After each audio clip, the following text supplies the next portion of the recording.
एक गांव में दो किसान राम और श्याम सुबह के समय अपने खेतों के पास बैठे आराम कर रहे थे। दोनों ने अपने अपने काम से कुछ समय निकालकर एक दूसरे से बातचीत शुरू की। श्याम भाई, इस बार की फसल कैसी हुई? अरे क्या बताऊं राम भाई, इस बार बरसात तो हुई लेकिन समय पर नहीं। बुवाई के वक्त सूखा पड़ा और जब कटाई का समय आया तो बारिश ने खेतों में पानी भर दिया। हाँ भाई, यही हाल सबका है। ऊपर से खाद और बीज के दाम भी आसमान छू रहे हैं।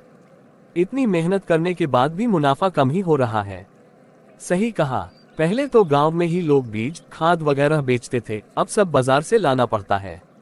सरकार कहती है कि किसानों की आमदनी बढ़ाई जाएगी, लेकिन वो पैसा हमारे तक पहुंचता ही नहीं। बिल्कुल, सब कुछ कागजों में ही रह जाता है। और ये जो नई तकनीकें आ रही हैं, वो भी समझ में नहीं आती। जो भी नई मशीनें आई हैं, उनकी कीमत इतनी ज्यादा है कि छोटे किसानों के लिए खरीदना मुश्किल है।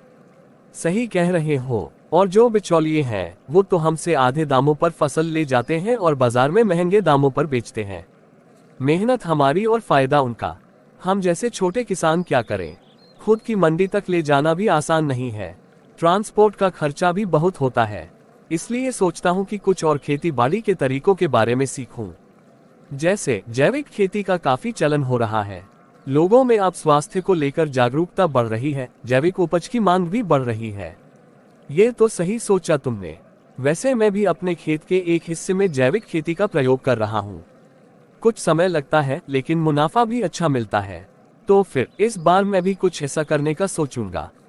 वैसे सरकार की योजनाओं के बारे में जानकारी कैसे मिलेगी? गांव के कृषि अधिकारी से मिल सकते हैं या पंचायत में जानकारी ले सकते हैं। वे समय समय पर शिविर भी लगाते हैं। ठीक है राम भाई, मैं भी इस बार पूरी तैयारी करूंगा। शायद कुछ बेहतर हो जाए। हाँ श्याम भाई, जब हम कुछ नया करेंगे तभी बदलाव आएगा। मेहनत के साथ थोड़ा सोच समझकर काम करेंगे तो सफलता जरूर मिलेगी। दोनों फिर से खेती के काम की चर्चा करते हुए अपने अपने खेत की तरफ चल दिए, मन में आशा और बेहतर भविष्य की उम्मीद लिए।